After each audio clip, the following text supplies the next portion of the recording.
Ешқашан трендтен шықпайтын бисквитті нәзік тортты жасаймыз. Ауызда еритіндей жұмсақ болып шығады. Алдымен бисквитті дайындап аламыз. 4 дана жұмыртқамызды ыдысымызға салып аламыз. Және де қантымызды саламыз. Аппақ көбікті болғанша 3-4 есе ұлғайғанша миксерлейміз.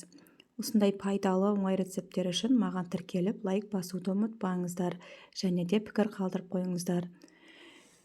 Көтерілгеннен соң сұйық майды және де сүтті қосып араластырамыз. Ұнымызды електен өткізіп отырып қосамыз.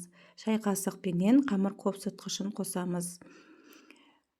Миксерлеп аламыз. Ұнымыздың екінші бөлігін қосып, түйіршіктерін қалдырмай араластырамыз.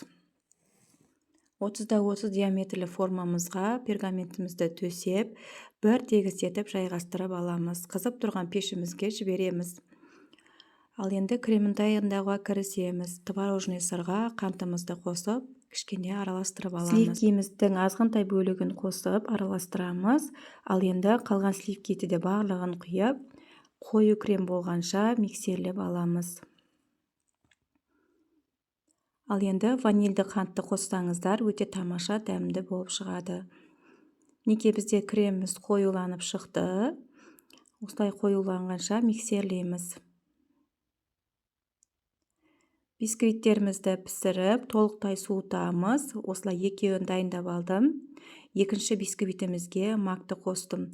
Тортымызды жинауға кірісеміз. Бір бисквитімізді салып, үстінен кремімізді бір тегіс етіп жағып аламыз. Ал енді екінші бисквитімізді саламыз. Және де кемінде 5-6 сағатқа пропиткаға жібереміз. Ең үстінен жұқалау етіп кремімізді жағамыз. Тортты сәндеуді және қаптауды келесі видеода көрсетемін.